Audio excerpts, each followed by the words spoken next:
Imagine you're sitting on a ship surrounded by fellow soldiers. You're buzzing with anticipation. Finally, the landing craft doors open. You look out at the beach before you, explosions sound off in the distance,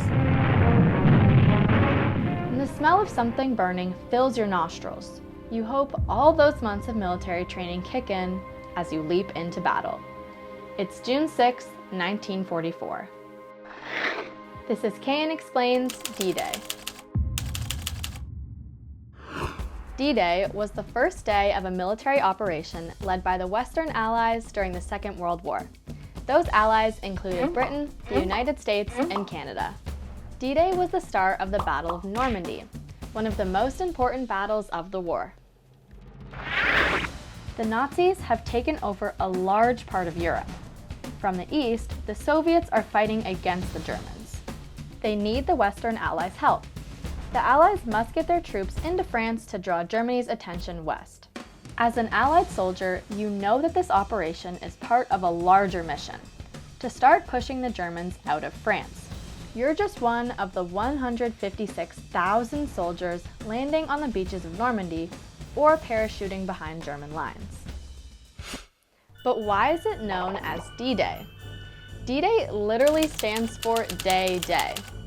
It's the military lingo for the first day of an operation. The whole operation was known as Operation Overlord. There were many D-Days throughout the war, but the landing in Normandy, France is the most famous. It's one of the biggest assaults from water in military history. It took over a year of planning. All three branches of Canada's military, Army, Navy, and Air Force, are involved. The mission of the day is as follows.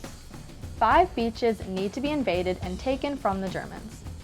The British and Americans are tasked with taking 2 beaches each. You and your fellow Canadians have 1. Did you know?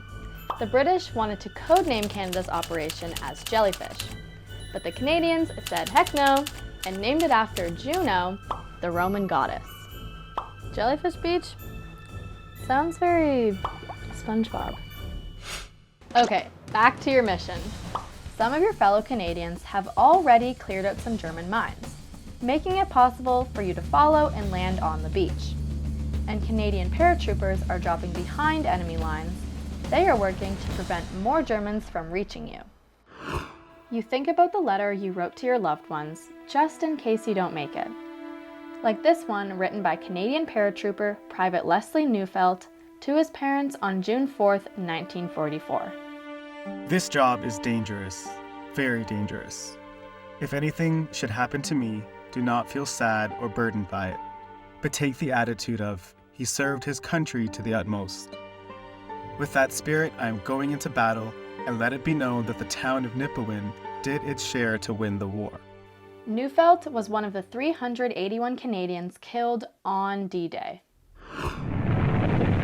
Soldiers, sailors, and airmen of the Allied Expeditionary Force, you are about to embark upon the great crusade toward which we have striven these many months. The eyes of the world are upon you. As you run under the shoreline, bullets whiz by and men fall around you. You don't know it yet, but this will be a historic day. It will be remembered as a major success and one of the bloodiest days of the Second World War. By the end of June 6th, 10,000 Allied troops were killed or injured. By the end of the summer-long Normandy campaign, there were over 500,000 casualties, soldiers who were either killed, wounded, or captured in battle. Among those killed were 30,000 Germans, 29,000 Americans, 11,000 British, and up to 20,000 French civilians. More than 5,000 Canadians died. The youngest Canadian soldier to die in the Battle of Normandy was Private Gerard Duray.